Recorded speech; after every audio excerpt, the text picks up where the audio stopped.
हमारे देश में आज जाति को लेकर के, धर्म को लेकर के, नागरिकता संशोधन अधिनियम के आलोक में और जातिगत जनगणना के राजनीतिक प्रश्न के रूप में बहुत सारे सवाल आरक्षण को लेकर के खड़े हो गए हैं। एक अभ्यर्थी के रूप में हमें यह समझना होगा कि जाति का प्रश्न दरअसल आता कहां से है। अल्पसंख्यक समूहों को आरक्षण देने न देने की संवैधानिक बहसें कहां से शुरू होती हैं और हमारे लिए आरक्षण के प्रश्न को किस तरीके से देखना ठीक रहेगा या हमें उसकी कैसी समझ बनानी चाहिए। तो आज के इस सेशन में हम इसी प्रश्न को हल करने की बात करेंगे कि संविधान में आरक्षण को लेकर के अल्पसंख्यक समूहों, पिछड़ों, दलितों और जो ओवरऑल बैकवर्ड क्लास है समाज का, उसको लेकर के क्या प्रश्न उठे थे और सोशियो पॉलिटिकल इकोनॉमिक अपलिफ्टमेंट के लिए संविधान ने हमारे लिए क्या क्या तरीके छोड़े हैं। आइए शुरू करते हैं बहस। लेकिन शुरू करने से पहले हमें तीन चीजों को समझना बहुत जरूरी है। मैं आपको तीन शब्द देता हूं। पहला माइनॉरिटी, दूसरा बैकवर्ड और तीसरा ऑपरेस्ड। जब आरक्षण का प्रश्न संविधान सभा के सामने गया तो उनके सामने ये तीन प्रश्न थे। अब इन प्रश्नों के सामने बहुत सारे हमारे विद्वान थे, कॉन्स्टिट्यूएंट असेंबली के मेंबर्स थे, अलग अलग जातियों से, अलग अलग समूह से आने वाले, वर्गों से आने वाले लोग वहां पर बहस कर रहे थे। ड्राफ्टिंग कमेटी के चेयरमैन मौजूद थे और उनके साथ अन्य सदस्य भी थे जो इस प्रश्न को हल करना चाहते थे। तो ये तीन वर्ड्स हमारे सामने है, माइनॉरिटी, बैकवर्ड और ऑपरेस्ड। जब आरक्षण देने की बात आई तो हमारी संविधान सभा में यह बहस चली कि सारे जितने भी अल्पसंख्यक समाज के लोग हैं उनको आरक्षण दे दिया जाए।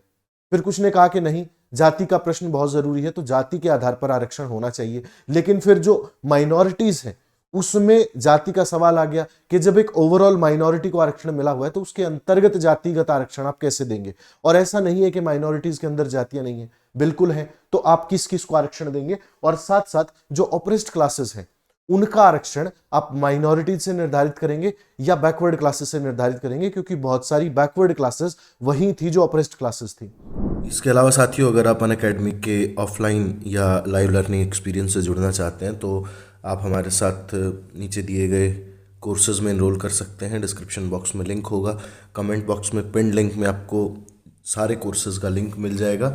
प्रीलिम्स जीएस कोर्स है, crash course, CSAT mains course और प्रीलिम्स टेस्ट सीरीज़, ये सारे आपको हमारे लाइव लर्निंग एक्सपीरियंस में इंक्लूडेड मिलेंगी।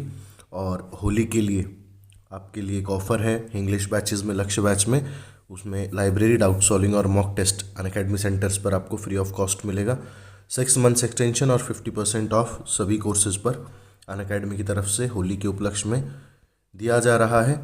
इसके अलावा जो फाउंडेशन बैचेस होंगे फॉर IAS IPS 2025, उसमें आपको टॉप एजुकेटर्स के साथ जुड़ने का मौका मिलेगा, मेंस टेस्ट सीरीज़ इवैल्यूएशन के साथ, और unlimited access to live and recorded classes 27 March से हमारा बैच स्टार्ट हो रहा है।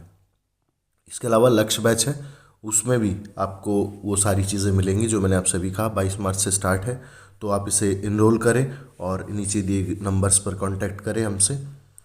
UCSC आपके लिए है, अनअकैडमी सेल्फ सर्विसेज चैम्पियनशिप। इसमें 90% तक स्कॉलरशिप आपको मिलेगी और एक्साइटिंग रिवॉर्ड्स भी मिलेंगे। तो अगर आप अपनी तैयारी टेस्ट करना चाहते हैं अपने काउंटर पार्ट्स के मुकाबले, आप कहाँ ठहरते हैं, तो आप UCSC में ज्वाइन करें, लॉगिन करें। 11 बजे और 5 बजे 23 मार्च को ये टेस्ट होगा, ज़रूर टेस्ट में आएँ, बैठें।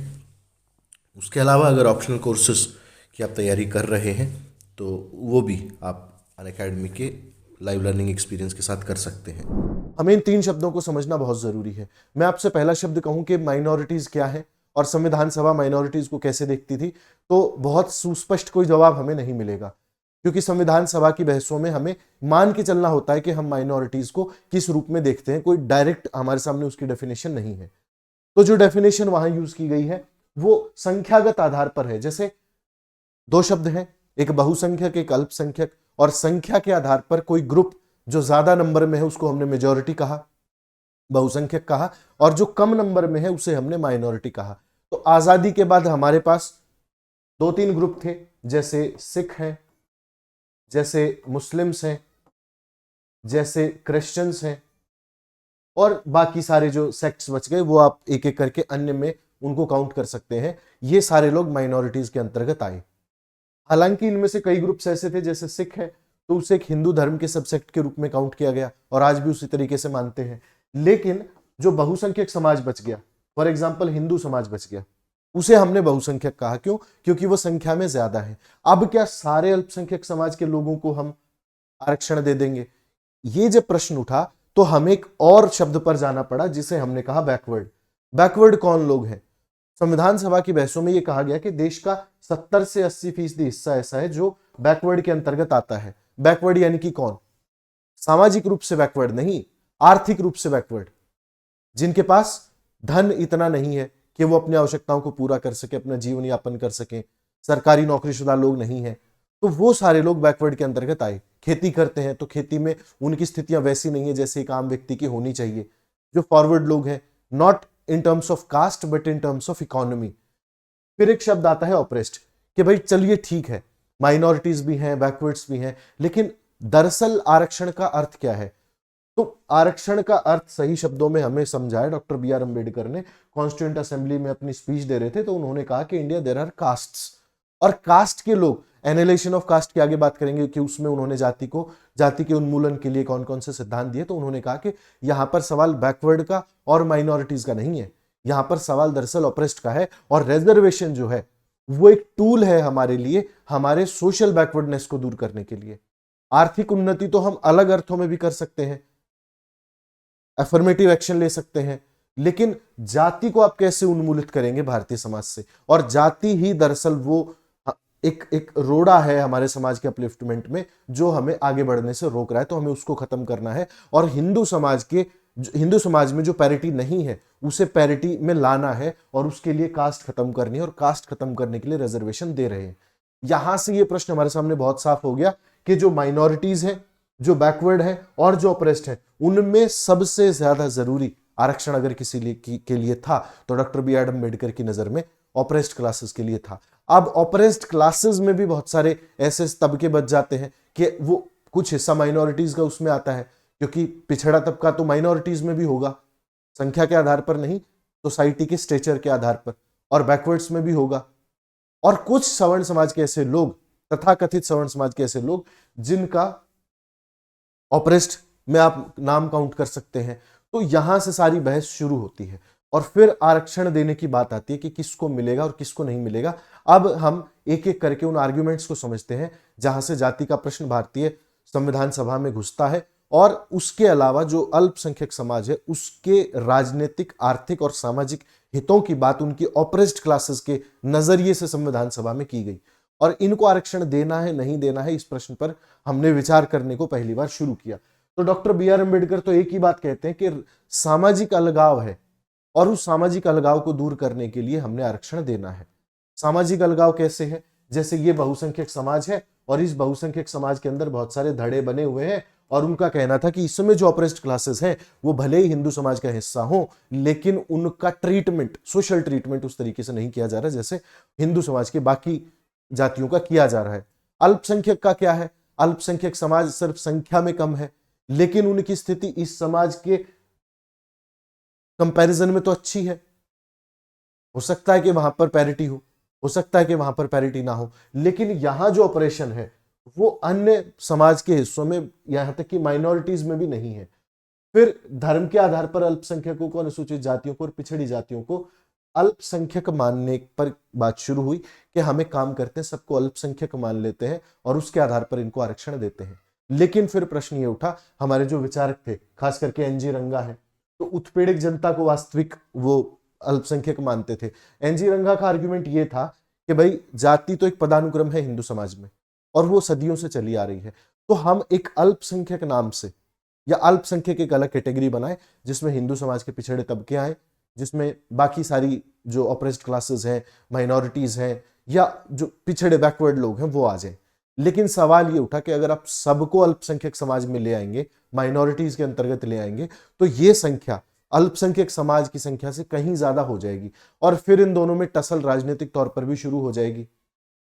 कॉन्स्टिट्यूएंट असेंबली में सवाल तो राजनीतिक आरक्षण को लेकर के भी उठा था, वो बाद में हालांकि दिया गया, लेकिन अलग अगर ये स्थिति हो जाती तो फिर इस समाज के भीतर जो टुकड़े होते उनको कौन संभालता? कि सब माइनॉरिटीज के अंतर्गत आ गए, फिर उनमें अपने माइनॉरिटी के जो सेंस्क्रिटाइजेशन है उसकी प्रक्रिया शुरू हो जाती, उससे आप कैसे निपटेंगे? तो ये तो समाज को दो फाड़ करने का, समाज को बांटने का तरीका था। और इसी प्रकार से हिंदू समाज में अगर आप बैकवर्ड्स को या ऑप्रेस्ड को आरक्षण देंगे तो लगातार वो एक समाज से दूर होते चले जाएंगे, जबकि समाज को दूर करना डॉक्टर बी आर अम्बेडकर का लक्ष्य नहीं था। उनका लक्ष्य था कि समाज पैरिटी में आ जाए। जो एक समाज के अंदर लोग ऑप्रेस्ड हैं, बैकवर्ड हैं, उनको पैरिटी में ले आया जाए। फिर प्रश्न ये उठा कि भाई सारे जो सो कॉल्ड फॉरवर्ड लोग हैं या सवर्ण जिनको आपने कहा, तो वो भी तो संख्या में भले ही ज्यादा हो, लेकिन वो भी तो आर्थिक आधार पर तो कहीं ना कहीं ऑप्रेस्ड होंगे, बैकवर्ड होंगे, या राजनीतिक आधार पर बैकवर्ड होंगे। उनके लिए आप क्या प्रक्रियाएं करेंगे? तो यहां पर इनकी बहस और ज्यादा तेज हो गई। फिर सामाजिक, सांस्कृतिक और आर्थिक मतभेद बहुत ज्यादा थे अल्पसंख्यकों के अंदर। यह प्रश्न उठा, इनको आप कैसे सॉल्व करेंगे? तो यहां सॉल्व करने के लिए के एम मुंशी आगे आते हैं और उनका तर्क था कि अनुसूचित जातियां जो है वो हिंदू ही हैं और उन्हें अफर्मेटिव एक्शन के जरिए विशेष सुरक्षा आप दे दीजिए और उनको एक पैरिटी में लाने की कोशिश कीजिए, ना कि उनको समाज से अलग करिए। अब इस तर्क से अंबेडकर जो है वो खुश हुए और उन्होंने कहा कि संवैधानिक संरक्षण देना चाहिए, और जो पिछड़ेपन का सिद्धांत है वो लेकर के आए कि जो पिछड़े लोग हैं, खास करके उन्होंने शेड्यूल्ड कास्ट्स को, शेड्यूल्ड ट्राइब्स को, और खासकर जो माइनॉरिटीज थी उसका प्रश्न उठाया। माइनॉरिटीज धीरे धीरे हमारे जो संविधान सभा की बहसें थी उससे दूर होने लगी, क्योंकि राष्ट्रवाद का प्रश्न भी उस वक्त में था कि आपने अभी अभी यहाँ पर एक समाज को तोड़ा है, एक देश को तोड़ा है, फिर आप उन लोगों को यहाँ पर आरक्षण देने की बात करते हैं, तो ये कैसा अफर्मेटिव एक्शन है? इस बात पर बहुत ज्यादा बहस हुई। फिर जो पिछड़ेपन के मानदंड थे उनको सुनिश्चित करने की बात कही गई कि भाई पिछड़ा दरअसल कौन है, बैकवर्ड कौन है। ऑप्रेस्ड तो चलिए हम समझते हैं कौन है, बैकवर्ड कौन है। तो बैकवर्ड के धीरे धीरे जब ये मायने निकलने शुरू हुए तो हमें आरक्षण का उद्देश्य समझ में आ गया कि सामाजिक और राजनीतिक मुक्ति करना है देश की। नेहरू जी के विचार इसमें आते हैं। नेहरू जी कहते हैं कि जातियों के लिए आरक्षण का समर्थन करते हैं, लेकिन धार्मिक आधार पर अल्पसंख्यकों के लिए कोई आरक्षण नहीं होना चाहिए, क्योंकि इससे आप देश को फ्रेगमेंट्स कर रहे हैं, देश के बांट रहे हैं देश को। वो नहीं होना चाहिए। आप आरक्षण दीजिए, पिछड़ी जातियों के आरक्षण से, खास करके अनुसूचित जातियों के आरक्षण से आपको कोई नहीं रोक रहा है, आप करिए, खुशी खुशी करिए। फिर आगे चल के जब संविधान सभा की बहस से हुई तो आरक्षण मान लिया गया। धार्मिक अल्पसंख्यकों के लिए संविधान सभा ने किसी आरक्षण की व्यवस्था नहीं की। आप जानते हैं 16(4) में इस आरक्षण की व्यवस्था की गई थी, खास करके सरकारी नियुक्तियों में, और बाद में चल के हमने इलेक्शंस में जो आजकल हम रिजर्व सीट्स के रूप में उसका आविर्भाव हुआ बाद में वो देखते हैं। तो ऐसे आरक्षण दिया गया। नेहरू जी का सिंपल लॉजिक ये था कि हम फ्रेगमेंट्स नहीं चाहते देश में। आप अलग अलग जातियों को, अलग अलग समूहों को अपने वोट बैंक के लिए हो सकता है कि आरक्षण दे दें, लेकिन समाज के लिए लॉन्ग रन में वो बहुत ज्यादा अच्छा नहीं है।